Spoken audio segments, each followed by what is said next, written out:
pessoal, boa noite. É o seguinte, vamos para a nossa aula de pesquisa operacional simulação.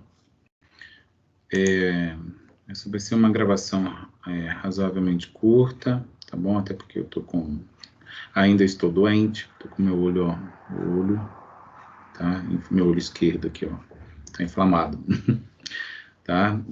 Então eu não posso ficar muito exposto na luz. Tá? Então, eu tenho uma luminária aqui que fica me iluminando para poder vocês me enxergarem melhor. Vamos falar um pouquinho sobre a teoria de estoques. Eu vou compartilhar com vocês. Olha como está diferente agora, teve uma atualização. Deixa eu só ver um pouquinho, que eu confesso que é novo para mim aqui o que está aparecendo. Deixa eu ver, está aparecendo aí. Então, eu suspeito que esteja aparecendo para vocês a minha tela em PDF, certo? Espera um pouquinho. Opa, só um pouquinho, gente. Deixa eu descompartilhar aqui. Eu vou tentar... vou tentar ver aqui, vou tentar acessar pelo meu celular só para fazer um teste, que é para eu ver como que eu vou compartilhar a tela, tá bom? Então, a gente já vai começar. Só um pouquinho. Eu acho que é importante. Senão, pode ser que dê algum problema e eu não perceba. Tá? Eu não percebo. Então, é importante que eu já verifique. É uma atualização recente, porque ontem não tinha isso. Não tinha. Então, é de ontem para hoje essa atualização do Teams. Tá atualizando bastante o programa. Só um pouquinho que eu não tô... Cadê? É isso aqui que eu quero. Só um pouquinho.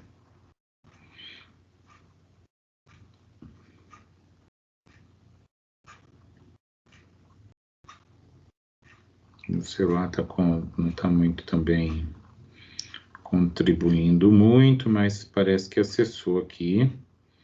Só um minuto. Vou tentar entrar na aula, tá certo? Na aula que a gente está fazendo agora, na de simulação, né? Então, vamos entrar aqui. Então, vou ligar minha câmera aqui. Certo? Então, a reunião está iniciada, né? Deixa eu entrar aqui na reunião. Acho que vai ter dois. Será que vai ter dois? Ingressar? Deixa eu ver aqui. Acho que eu estou me ouvindo. Estou no celular. Deixa eu tentar compartilhar aqui. Deixa eu ver se eu compartilho janela. Deixa eu ver o que vai aparecer aqui no meu celular. Ah, interessante, aparece. Aparece o meu PDF, que é o que eu quero mostrar. Pronto, era isso, tá bom? Então, chega, pode sair. Então, vamos lá para a aula, tá bom? Bem, vamos falar um pouquinho de teoria de estoques, tá? Eu vou ser bem rápido, bem sucinto aqui. Bem rápido, bem sucinto nisso, porque o conteúdo que eu vou trazer é o que está no nosso livro-texto, tá? Então, olha só, investir em estoque, a gente vai falar um pouquinho, né? A teoria de estoques é uma teoria ampla e grande, e em uma sessão de uma apostila como a nossa, não vai falar acho que nem 1% do conteúdo metodológico, né? Então, a gente vai trazer pinceladas, tá? Pinceladas sobre a teoria de estoques, certo? Então, olha só. Primeiro, falar em estoque, olha só, tem uma frase que eu achei bem bonita, que está aqui, ó. Investir em estoque significa imobilizar parte do capital da empresa, ou seja, o capital que poderia ser aplicado em outros projetos não estará disponível porque o dinheiro terá sido utilizado para manter o estoque. Então, é por isso que é importante fazer a boa gestão de estoque, né? Porque senão o dinheiro pode ficar parado, né? A quantidade investida pode não ter sido adequada, tá certo? E aí, aqui nessa parte do livro-texto, conta um pouco de uma situação, um problema, que é como a metodologia trata, né, o nosso material didático, mas bem aqui no final dessa mesma página do nosso livro-texto, que é a página 202, tá? Tem uma outra frase que eu achei interessante, fala assim, ó. A gestão de estoque é um ponto sensível em qualquer organização. Tá? Então, essa é uma outra frase que eu achei super interessante e que é por isso que esse tema é um tema muito discutido e muito difundido no ramo organizacional, né? As empresas de serviços, de manufatura que seja, elas se preocupam muito com a questão de estoque. Tá? Basicamente, o que nós vamos tratar aqui, andando um pouquinho mais na nossa página, a gente vai apresentar unicamente o enfoque determinístico, tá?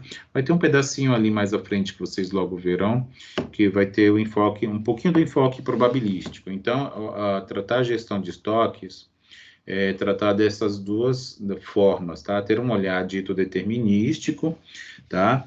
Que isso vai ocorrer, tá? Os conceitos e fundamentos da teoria do estoque, posteriormente, tá? O que está escrito aqui, conhecer os modelos de gestão sob enfoque determinístico, é quando a gente tem algumas características da situação que são basicamente constantes, tá? Não, elas não têm uma variação grande. Então, quando isso ocorre, é possível tratar matematicamente como constante alguns aspectos aí que a gente vai apontar para vocês. Tá bom? Vamos falar um pouquinho sobre os conceitos básicos, tá? E os fundamentos da teoria de estoques, tá? Então, aqui o autor do nosso livro fala a definição do que é estoque, tá bom? Então, olha só, ele trouxe do Moreira, né, que é um livro de um autor que trata de pesquisa operacional, de gestão de estoque, e é dentro da pesquisa operacional. Então, ele define o seguinte, ó, estoque é a definição para a quantidade de bens físicos que estejam armazenados de forma improdutiva, ou seja, improdutiva no sentido de que não agrega valor, por um intervalo de tempo. Então, essa é a definição de estoque que o Moreira apresentou e que é utilizada aqui no nosso material. Tá bom? Portanto, a segunda definição de todo esse material que é guardado, né, esteja aguardando ser processado, né, ou seja, ser processado é ser procurado, ou ser retirado, ou ser vendido, ou coisa do tipo assim, né, o que ele chama do processamento do material.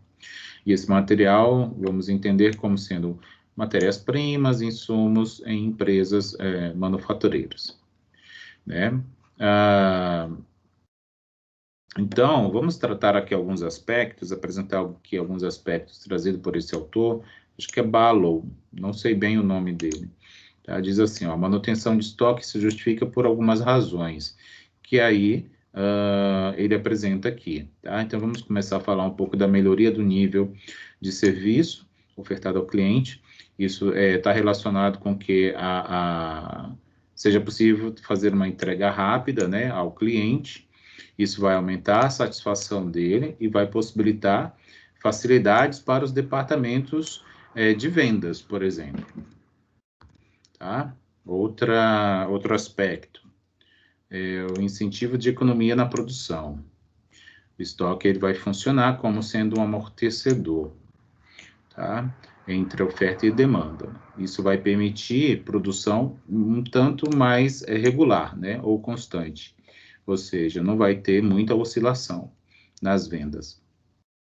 Outro aspecto, permite economias de escala na compra e no transporte.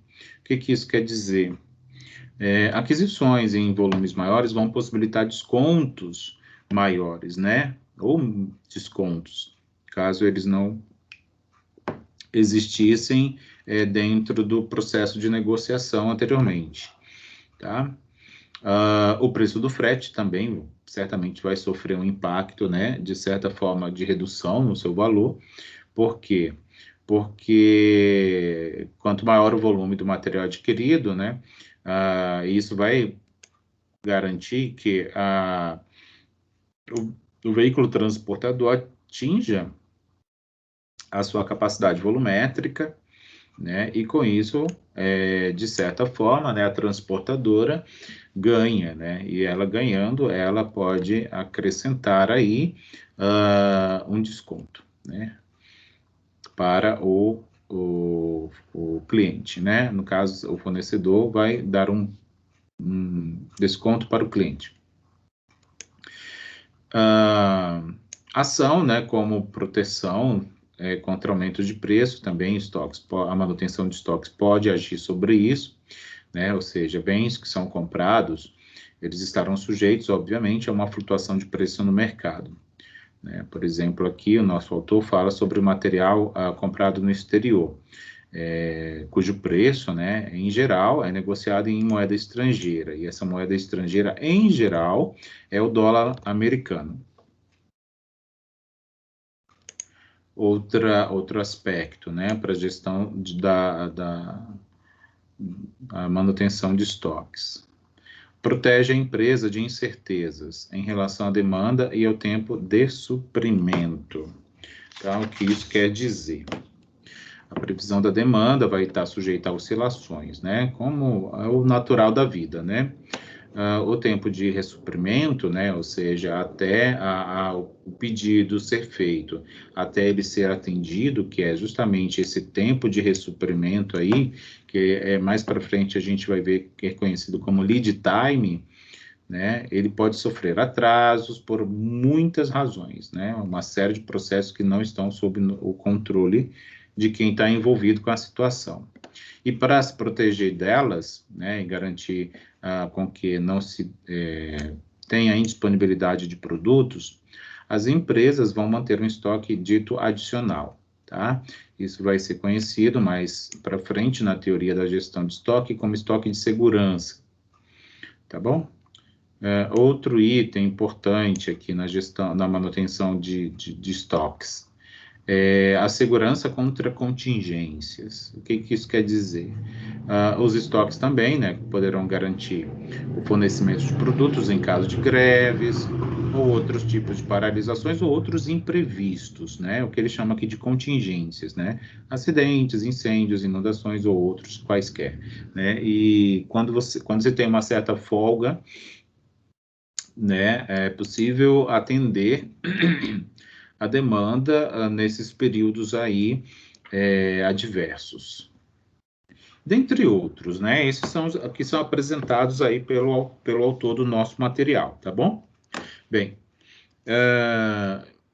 para manter estoque, as empresas vão precisar investir grandes somas, né? Essas grandes somas, obviamente, monetária, né? E que vão incluir alguns custos, tá? Que são considerados aqui e que a gente vai levar em conta, tá? Deixa eu só puxar aqui que tem um negócio me atrapalhando, né? O custo de aquisição, olha, né, de aquisição de material, né? É um custo muito importante e vocês vão ver aí em algumas poucas fórmulas que o nosso material traz, né? Existem muito mais. Se a gente for pegar um livro que trate especificamente desse assunto, então a gente vai ver que é uma matemática bastante complexa que lida com isso, né? O custo da manutenção dos materiais, né? Sejam eles prontos ou sendo matéria-prima ainda para a produção, tá? Então, mas vai ter um custo para estocar, né, o que ele chama de manutenção, e isso, dentre outros, né, dentre outros custos. Ele fala aqui ainda mais que isso aqui pode imobilizar parte do capital, né, então é aquela frase que eu disse lá no começo da aula, né, que eu achei interessante. Investir em estoque significa imobilizar parte do capital da empresa. Ou seja, o capital que poderia ser aplicado em outros projetos não estará disponível porque o dinheiro terá sido utilizado para manter o estoque, né? Então, esse aqui é um cerne, é um ponto crucial na decisão da gestão do estoque, né? Se estocar muito, você vai ter, não vai ter um giro de capital grande, né? Porque vai estar lá o dinheiro parado, porque foram adquiridos muitos materiais além do que o necessário para um determinado período, enfim, faltou um planejamento melhor. Bem, o desafio, então, aí da gestão de estoque, né, segundo o nosso autor, é manter níveis de materiais que atendam às necessidades dos clientes, minimizando o custo total de estoque, né, então o custo total, ele vai envolver todos os custos possíveis de serem quantificados aí nesse levantamento, né, ou seja, vai fazer com que a empresa que faz tal prática que se torne competitiva, né, e que otimize a sua política de estoque, né, e é o que ele chama aqui, ó, de controle de estoque científico, né. Obviamente que a pesquisa operacional não é o único método utilizado para a gestão de estoque, mas é um dos principais, tá bom? E aí o que ele apresenta aqui mais para frente o que ele chama de controle de estoque científico. Ele diz que ele descreve algumas etapas para a realização desse controle através desse método, né? Então é uma técnica, tá? Então a técnica ela exige que seja construído um modelo matemático, certo? Seja construído um modelo matemático. O modelo vai representar justamente o comportamento desse sistema, que envolve a dinâmica do estoque de matéria-prima. Deve-se buscar uma política de estoque ótima, né, a partir desse modelo matemático proposto. A manutenção de um registro, obviamente, de níveis dos estoques para poder acompanhar, né, até ele atingir um determinado nível, onde seja disparada vamos dizer assim, um sinal, né, seja disparado um sinal para que indique a necessidade da reposição. Também com respeito à aplicação de políticas, né, que não é uma só que existe, são várias, por isso que fala de uma política de estoques, então tem que escolher aquela que é mais apropriada, né, entre as existentes, para isso precisa se buscar conhecer, né, quais delas existem, quais delas são apropriadas para o negócio em estudo, em análise, né. Tá? Para isso, então, aqui nesse quadro assimile, diz o seguinte, ó, o dimensionamento dos níveis de estoques vai depender da quantidade de produtos necessária para atender o mercado. Então, além de tudo que a gente considera uma dinâmica interna, é preciso também olhar para a dinâmica externa, né? Ou seja, o contexto onde a empresa se localiza. Para quê? Para que ela possa atender a demanda, né? Para que ela possa atender a demanda. Quando se faz um estudo para o dimensionamento de nível de estoque, o Moreira, que é um autor aí do assunto, ele diz que existem duas formas, né, de como o material, né, gerido ali no planejamento de estocagem, duas formas de ser gerido, né, ao longo do tempo, que ele chama de demanda independente e demanda dependente. E cada uma dessas formas lida com metodologia distinta, né? Tem suas próprias especificidades para lidar com isso. Tá bom? Vamos lá. Aqui ele explica, continua, né? Bem, o que ele chamou de demandas independentes? Ele diz que são as demandas que vão surgir com as necessidades do mercado e serão os produtos acabados ou semi-acabados, tá? O que ele chama aqui de peças, por exemplo, utilizadas como reposição. Já as demandas que ele chamou de dependentes, elas poderão ser programadas pela empresa, pois elas vão dizer respeito elas serão, né, as matérias-primas e os itens que são componentes muito próximos de já ser um produto final ou exatamente o produto final que vai ser negociado. Ou seja, o dimensionamento vai depender da quantidade a ser produzida, né, desses produtos finais aí que são fabricados. E aí diz assim, né, como a gente pode perceber, essas demandas dependentes, elas são, obviamente, os produtos negociados pelas indústrias, né, que ele chama aqui de empresas manufatureiras. Deixa eu ver o que falta aqui. Essa sessão é um pouco longa. Bem, deixa eu só ver quem que está aqui. Já vi, tá, o Wilson está aqui, então eu vou continuar. Só um pouquinho. Então, vamos lá. A construção, olha só, vamos falar então da construção do modelo matemático. Lembra que a gente está falando lá do controle de estoque científico, né? Então, é a metodologia que a gente vai utilizar, vai considerar aqui para estudar. Então, para isso, lembra que a primeira etapa exatamente era a construção de um modelo, que ele descreve aqui, tá? Construção de um modelo matemático. E essa construção, ela vai depender da previsibilidade, tá? Então, do comportamento da demanda, então tem que ter um certo conhecimento e tem que ter um conhecimento da previsão, tá? Da demanda. E ela pode ser dividida, aí é justamente onde se constrói os dois grandes ramos do estudo da gestão de estoques, que é o que a gente chama de modelo, né, do modelo matemático determinístico ou modelo matemático estocástico ou probabilístico, né? E aí essas duas linhas de estudo da gestão de estoques, elas vão utilizar técnicas estatísticas ou somente técnicas matemáticas. Então, as estatísticas serão utilizadas quando o modelo for considerado estocástico, tá? Ou probabilístico, e unicamente matemática padrão, vou dizer assim, né? Os matemáticos, me perdoem, eu também sou matemático, além de estatístico, mas assim, não vai ter estudo de probabilidades aí. Tá? Por quê? Porque no modelo determinístico é possível prever com razoável precisão justamente essa demanda, né?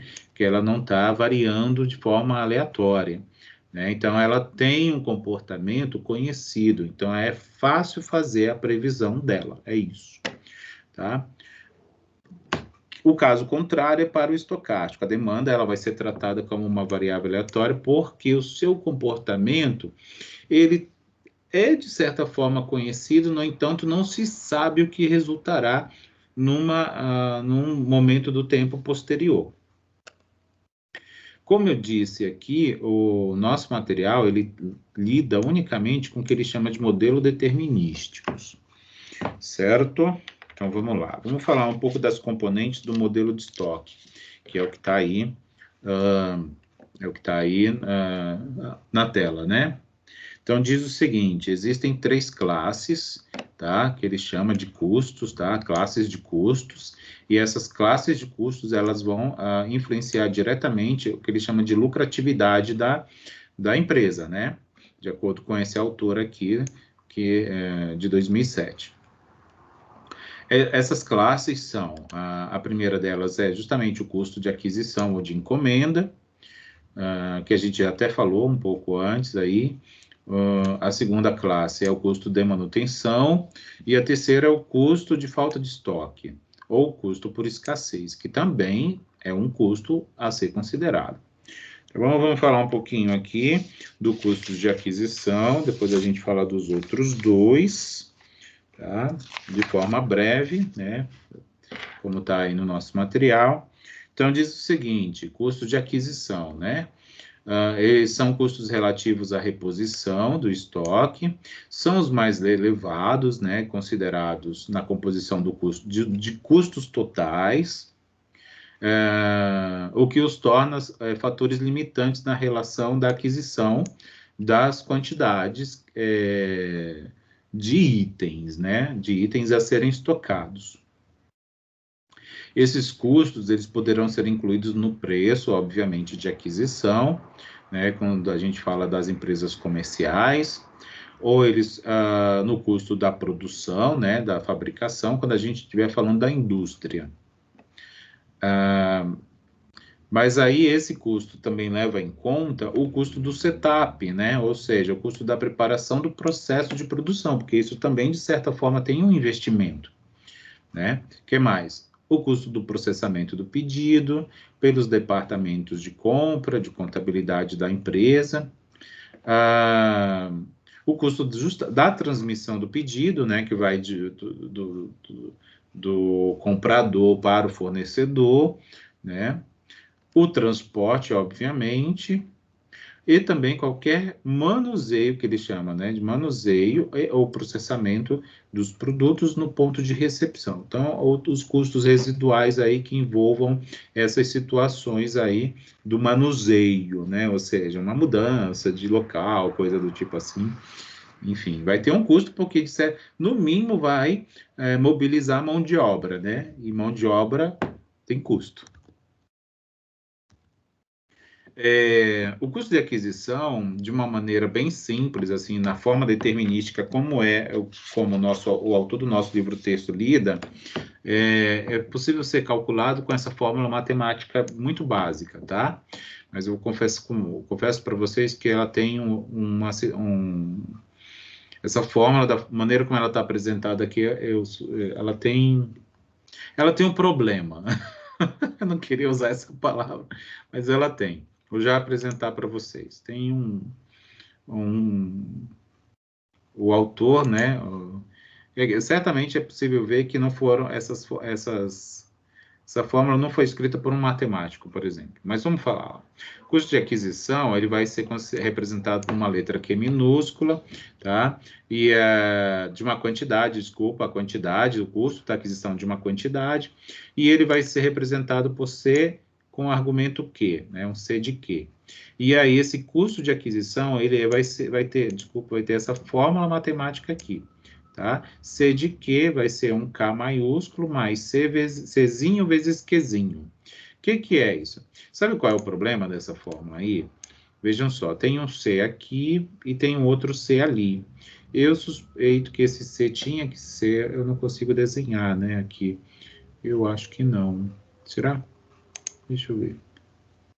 Não sei. Adicionar assinatura, olha, gente. Tô mexendo aqui, né? E agora? Ele pintou, mas não era isso que eu queria. Eu queria escrever. Realçar. O que ele diz aqui? Editar textos e imagens. Enfim. Tá? Vejam só, aqui era para ser um C maiúsculo. Aqui era para ser um C maiúsculo. E aqui sim, tudo bem, um C minúsculo. Porque se eu tenho um C minúsculo aqui e um C minúsculo ali, eu tenho a mesma equação com dois elementos. Então, ela não está simplificada, né? É isso. Eu confesso que quando eu olhei para isso aqui, eu disse, isso aqui tem um problema, né? Mas eu acho que ou é digitação, ou realmente é de construção mesmo.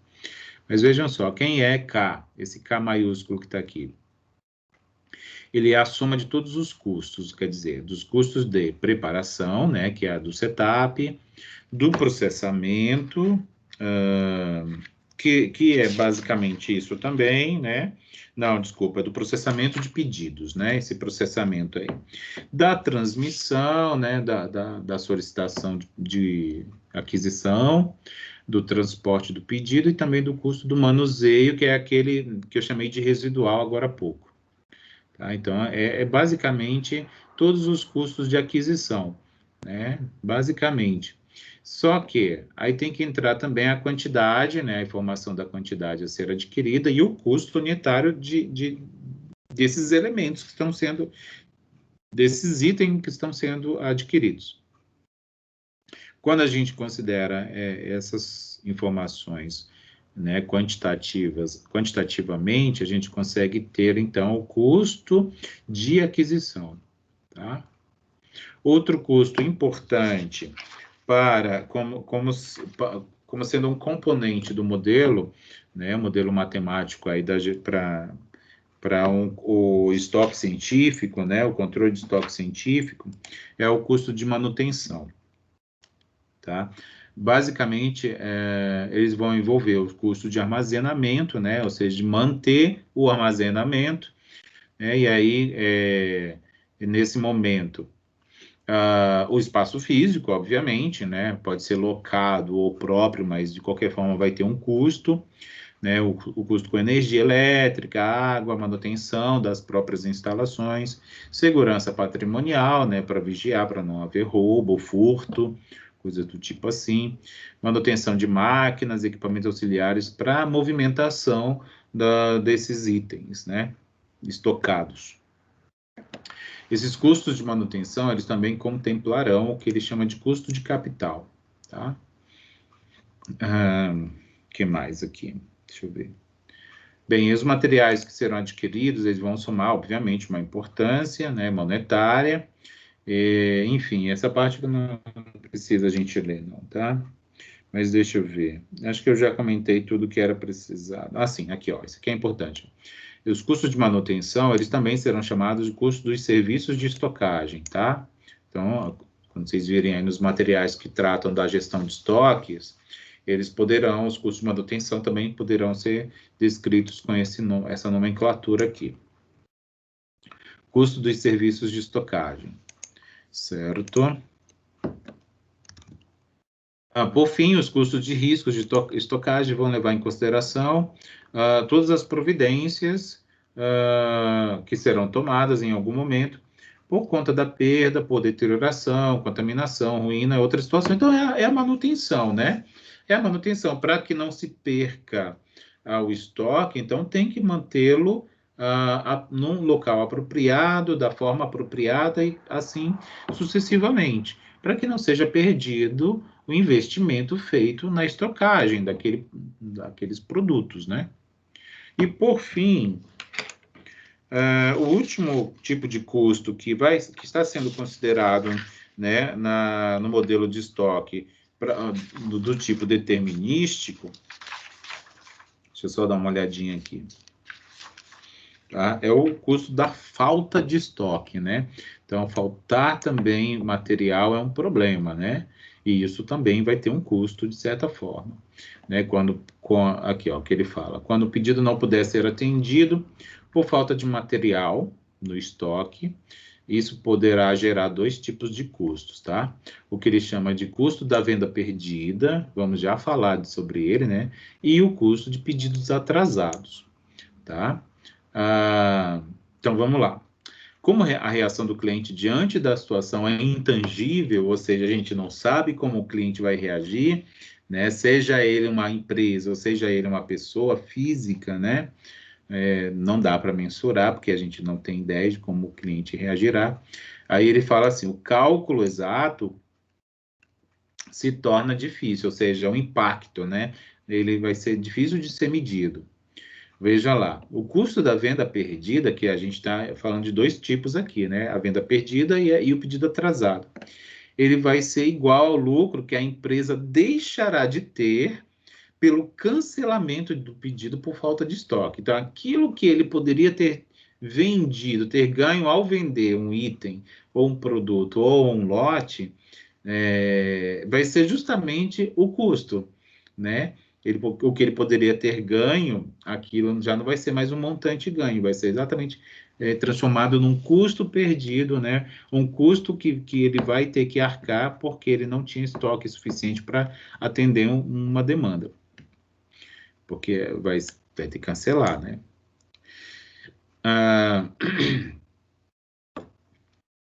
Que mais aqui que ele diz? Ó, quando, apesar de não haver material no estoque, o cliente concordar em aguardar pela entrega, pode-se criar custos adicionais, né, relativos a essa produção e ao processamento, além de custos que não estariam programados no transporte e manuseio, então uma compra fora do planejamento, isso vai gerar custo de transporte e também do manuseio, consequentemente, né? E aí é o que vai constituir o que a gente está chamando aqui, o que o autor está chamando de custo de pedidos atrasados, tá? Ou seja, quando não houve o cancelamento, houve um acordo, né, é o outro, já estou falando do outro tipo de custo, tá? Aqui dentro dos custos da falta de estoque, quando o cliente, tudo bem, eu posso esperar, desde que você garanta que vai me entregar. Aí faz-se um novo acordo, mas esse novo acordo tem custos adicionais. E esse também será um custo considerado como um custo por falta de estoque. Tá bom? Tem um gráfico, esse gráfico aqui, ele é super clássico. Eu já vi esse gráfico aqui em vários livros. Deixa eu ver, eu estou querendo reduzir aqui a tela para a gente ver o gráfico melhor. Então, preciso reduzir mais um pouquinho. Tá? Então, assim, depois eu aumento a tela de novo. Então, o que ele chama assim, ó, tamanho do lote de reposição. Essa figura aí, que é esse gráfico, ele representa o comportamento dos custos, esses custos que eu descrevi aqui, os 3 custos especificamente, né? E aí, lembrem que são custos que são pacotes de custos, né, relacionados a situações de gestão de estoques, tá? Então, vejam só, a gente tem aqui esses gráficos, são várias curvas aqui, né, 3 curvas na realidade, e justamente cada uma delas representando esses custos aí, que a gente descreveu, além, na realidade, 2 dessas curvas representam isso, e a terceira representa o custo total, que nada mais é do que a soma de todos esses custos que a gente considera numa gestão de estoques, tá? E aí vai depender do que vai ser levado em conta pelo gestor, né? Pelo gestor. Vejam só, vamos falar um pouquinho desse gráfico, só para a gente entender. Tem um plano cartesiano, então é um gráfico bidimensional, né? Esse gráfico ele trata dos custos totais que são ditos relevantes, né, para cada situação, obviamente, e tem relação aqui com a quantidade pedida, né, ou a quantidade comprada.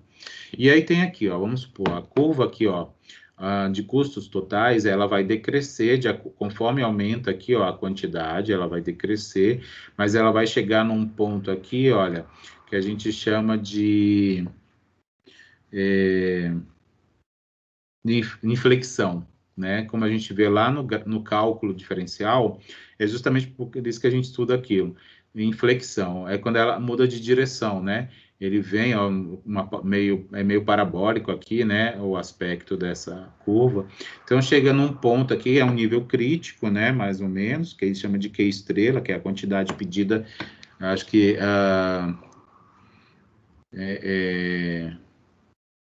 crítica, né? E aí ele vai tendo um certo crescimento, ó, conforme aumenta. Passou dessa quantidade crítica aqui, ele deixa de cair esse custo e ele começa a crescer. Então é importante ter esse momento aqui, conhecer esse momento crítico aqui, porque é ele que vai permitir uma estabilidade do custo, da quantidade ótima, vamos dizer assim, a quantidade ótima. E aqui também essa segunda curva, tá? Essa segunda curva aqui, ela é relacionada ao custo de aquisição e da falta de estoques. Então, desses 3 que eu apresentei aqui, esses 3 pacotes de custos, se refere a 2 deles.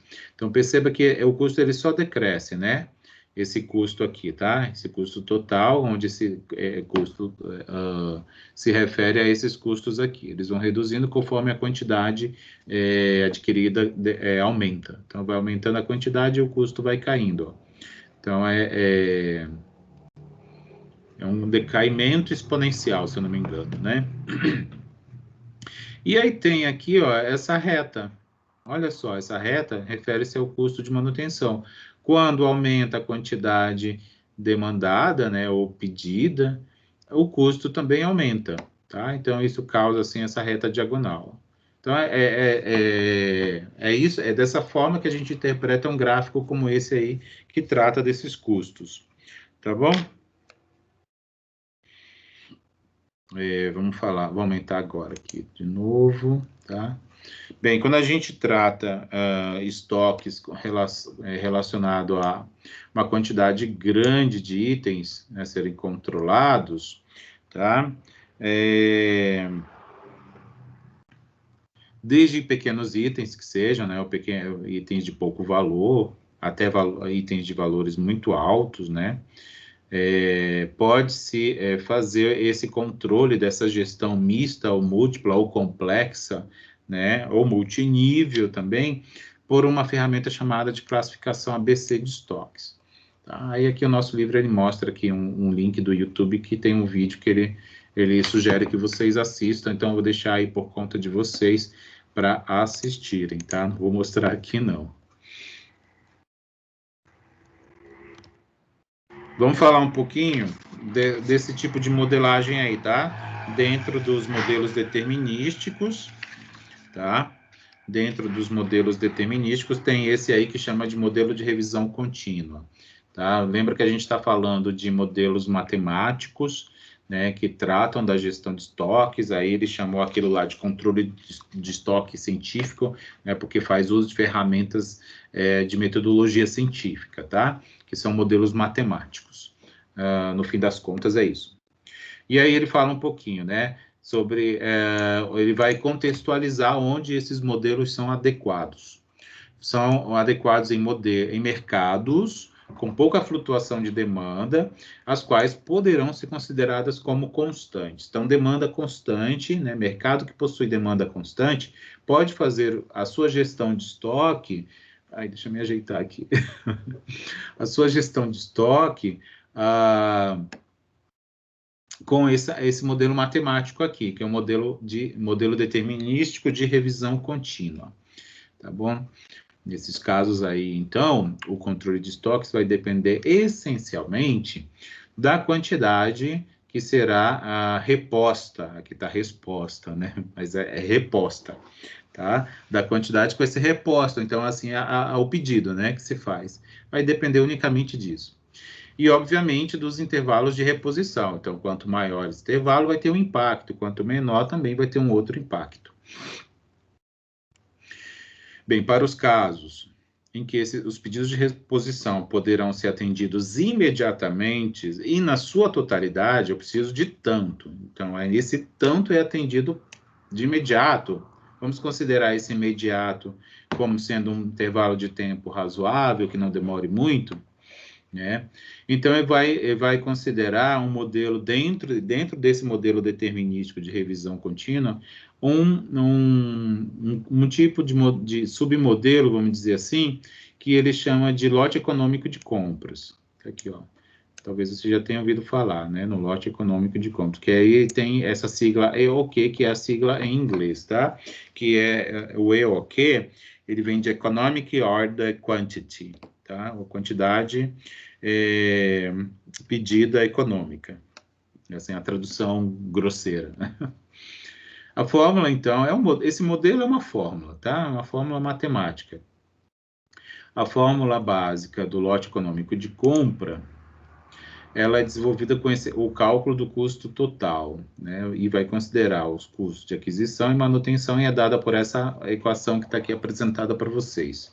Tá? O lote econômico de compra ele é dado pela raiz quadrada da razão entre 2 vezes o custo de aquisição e vezes a demanda, isso tudo dividido pelo custo unitário de manutenção. É quanto se paga para manter um item estocado. Tá? Então, essa é a formulinha. Então, o resultado numérico disso aqui vai dizer quantas unidades eu devo ter no estoque para ter um lote minimamente que satisfaça as demandas e que ele não seja custoso além do que eu deveria investir. Tá? Tem um exemplo aqui, tá? Eu não vou ler o exemplo, mas vocês podem ler, ó. Percebe que o lote econômico de compra, ele sempre vai ter como resultado quantidades, tá? Só para vocês saberem. Então, lote econômico de compra quer dizer assim, quantos itens eu tenho que ter no estoque para atender bem a minha demanda e ter um custo mínimo possível, né? Então, um custo ótimo para ter esse estoque aí seguro. É isso. Bem, o sistema em que se aplica o lote econômico de compra, ele é, obviamente, um cenário extremamente simples e que quase nunca ele ocorre na vida prática ou na vida real. né? Pois considerar a demanda constante e reposição imediata é basicamente uma utopia, né?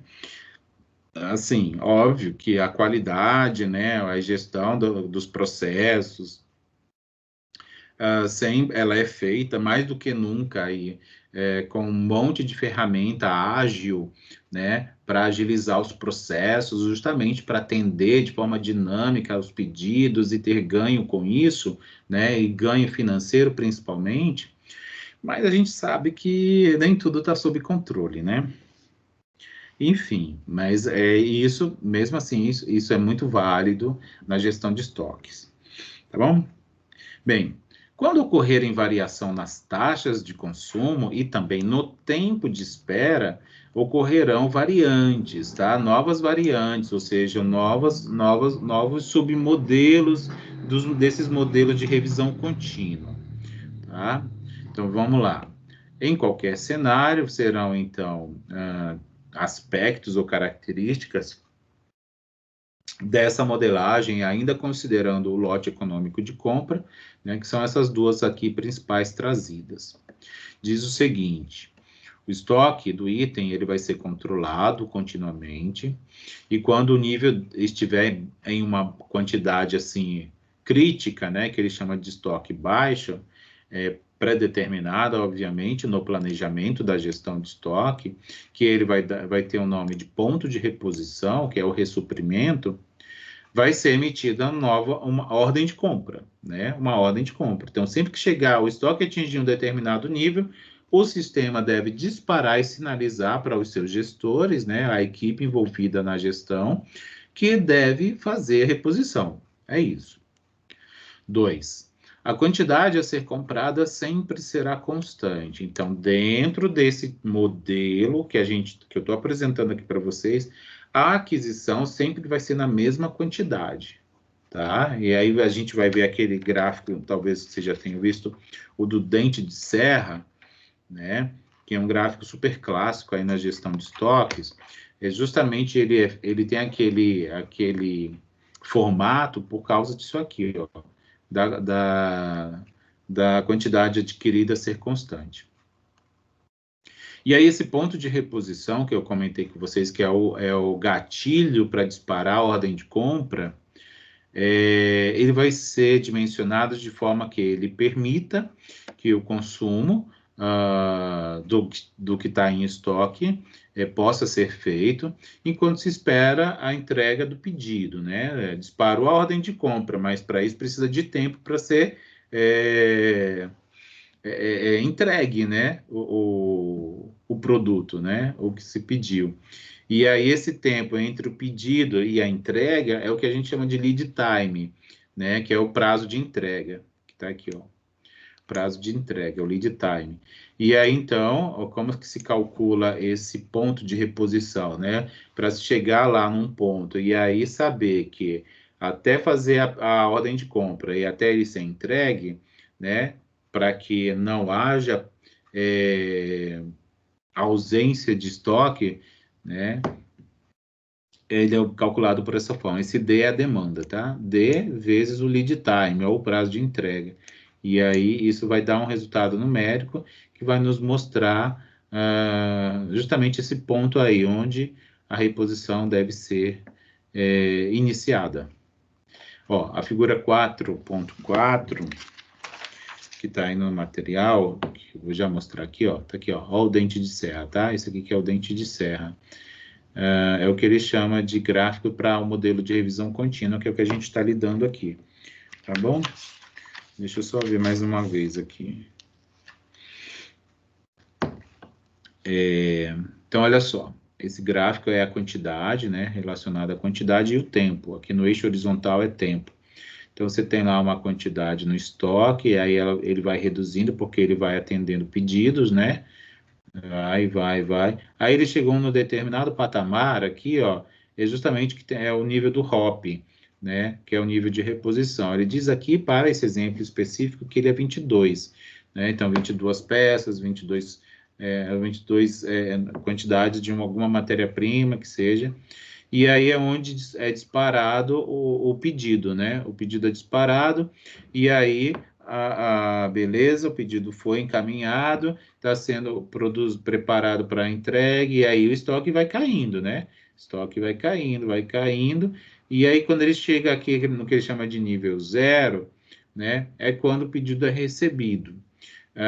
Na prática, nem sempre é nesse nível aí, né? Mas, assim, em tese ou teoricamente, sim, chegou, acabou e aí ele recebe. Aí o estoque cresce novamente. E aí ele vai ter lá o seu nível máximo de estoque, né? Aí mais uma vez vai caindo, caindo, caindo, caindo, caindo. Ó, percebe que aqui, ó, entre o pedido e o atendimento tem um período de tempo, né? Justamente esse período de tempo que é o prazo de entrega ou lead time. Tá? E aí tem os tempos aqui também entre um pedido e outro, né? Que aí está aqui, ó, representado por essa letra T, tá bom? Então tem aí esses aspectos de um modelo de revisão contínua, tá? Obviamente, tudo isso aqui é lindo teoricamente, né? A gente sabe que na prática não é bem assim que ocorre. Vamos falar um pouco sobre o estoque de segurança, tá? Que é um conceito muito importante dentro da gestão de estoque, que é justamente saber o quanto deve se ter, né, em estoque para que não se tenha perdas por falta de produtos. Né? Aí o custo lá pela falta, né? Pela falta de estoque. Bem, o estoque de segurança ele vai ter como função proteger o sistema quando a demanda e o tempo de reposição variam ao longo do tempo. Então, não tem mais aquela coisa de demanda constante, de tempo, de intervalos iguais e coisas assim. Então, tem uma variabilidade aí, tá? O dimensionamento do estoque de segurança ele vai considerar a variação justamente desses itens que eu acabei de falar, né, da demanda e do tempo de reposição. E essas variações poderão ser representadas pelos desvios padrão. Então, entra aí um pouquinho de um conceito estatístico muito importante, né? O desvio padrão, que ele mede a variabilidade de uma informação quantitativa, tá? Para esse caso aqui, né? Quantitativa. Bem, para a demanda, que é representada, ela vai ser considerada, teoricamente, como seguindo um comportamento de uma distribuição de probabilidade bastante conhecida, que é a distribuição normal, tá? Num caso de um tempo de reposição fixo, né? Então, vejam só vai ser variável aí a demanda, o tempo ele é fixo. Mas como assim? Você não disse que o tempo e a demanda variam? Sim, mas também ainda dentro dessa teoria, eu posso considerar só a demanda como variável e considerar o tempo fixo. Tá, quando isso ocorre, como que eu posso, então, calcular o estoque de segurança? Com essa equação que está aqui apresentada para vocês.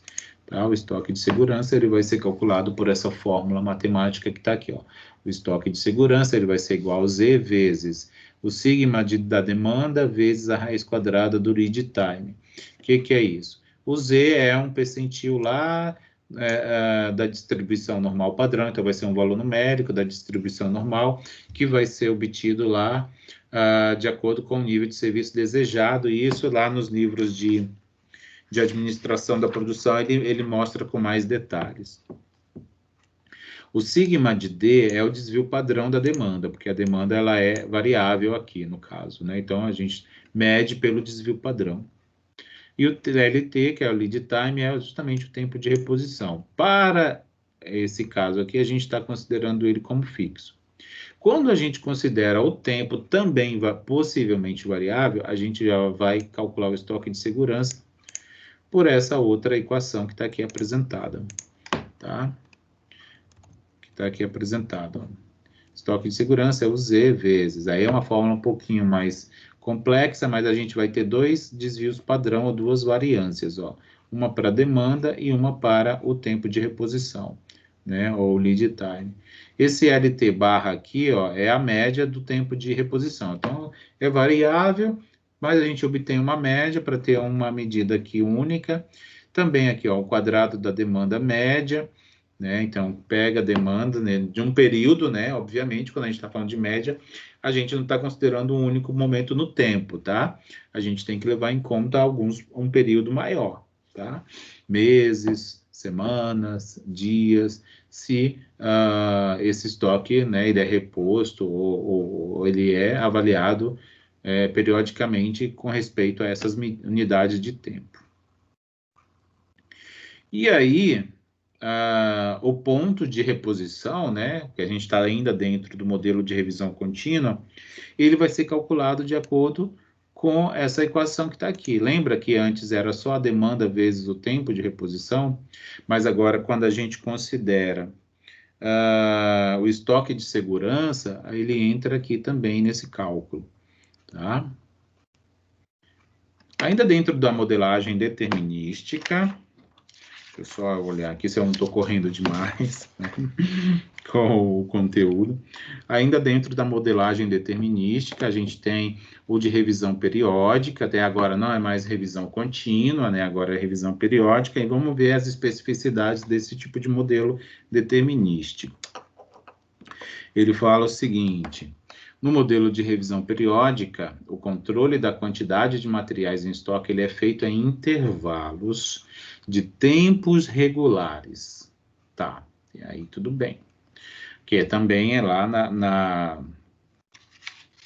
na revisão contínua também, né? Na realidade, ela é feita continuamente, né?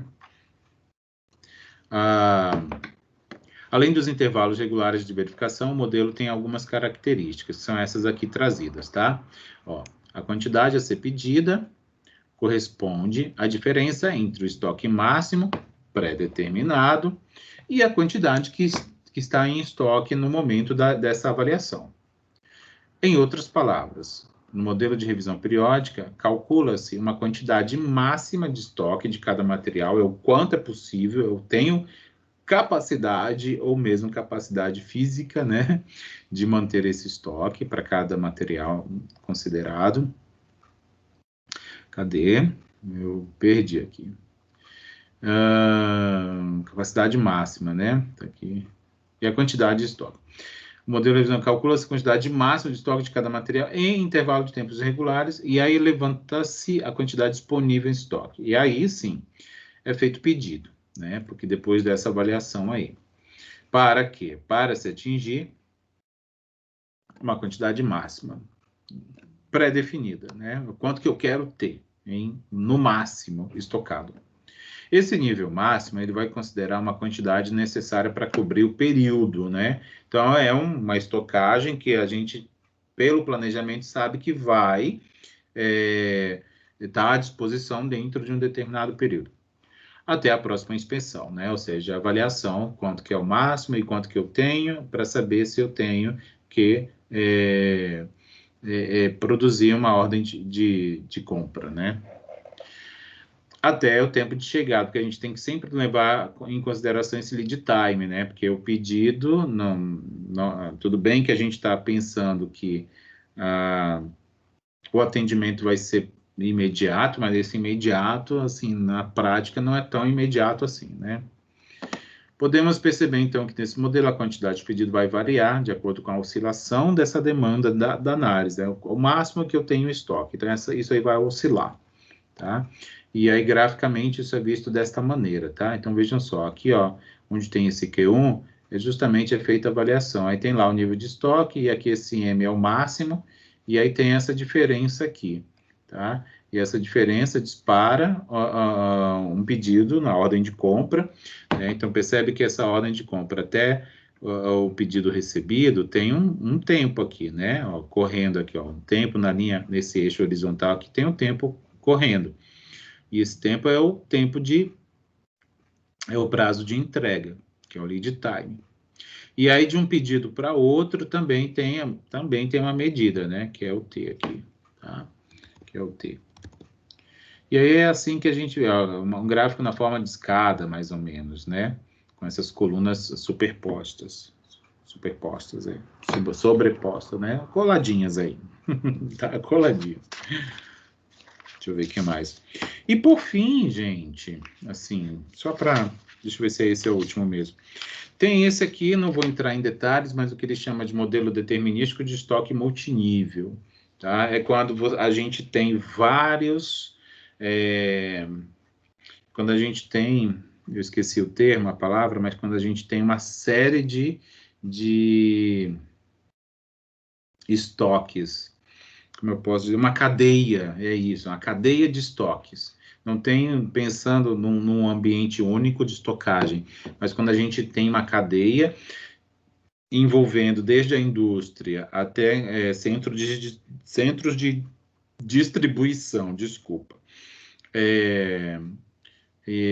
subcentros, lojas e comerciantes locais, por exemplo, né? Então, percebe que a gente tem uma cadeia aí de entes que podem estar relacionados, e aí onde o estoque de cada um esteja dependente do prévio, né? Por exemplo, o fabricante tem o seu estoque e fornece para um centro de distribuição regional, por exemplo, esse centro vai depender justamente o estoque dele, né? A estocagem dele vai depender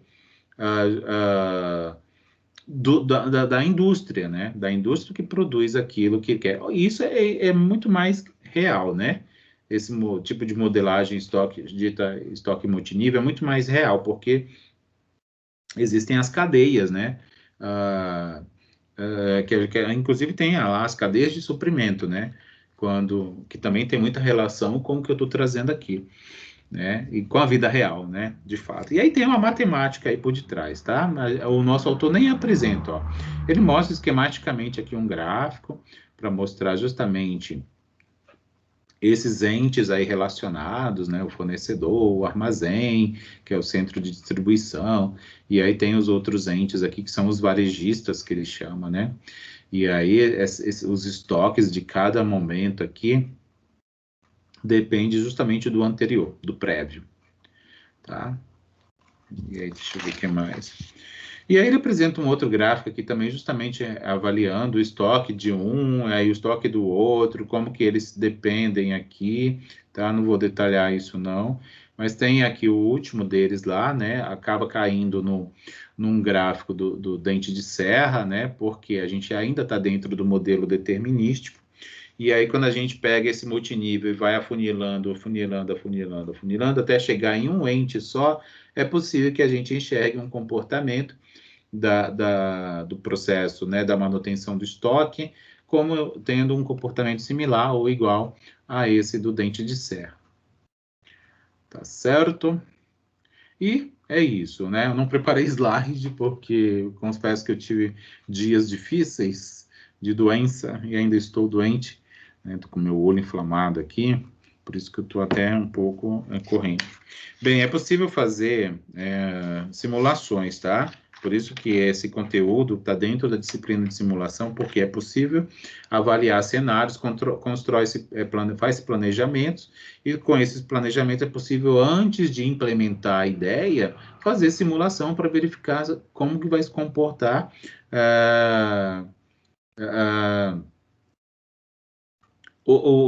gestão, né, o resultado, qual é o resultado que serão obtidos a partir do que se planeja, né? E as indústrias fazem muito isso, né? Em vez de planejar e pôr em prática já para ver o que vai resultar, passa-se pelo processo intermediário da simulação. O que a simulação evita com que se tenham prejuízos grandes, né? Ou surpresas desagradáveis. Certo? Deixa eu ver aqui só um pouquinho. Eu acho que é isso. Aqui tem um exemplo, que aí eu deixo por conta de vocês, tá? De cálculo.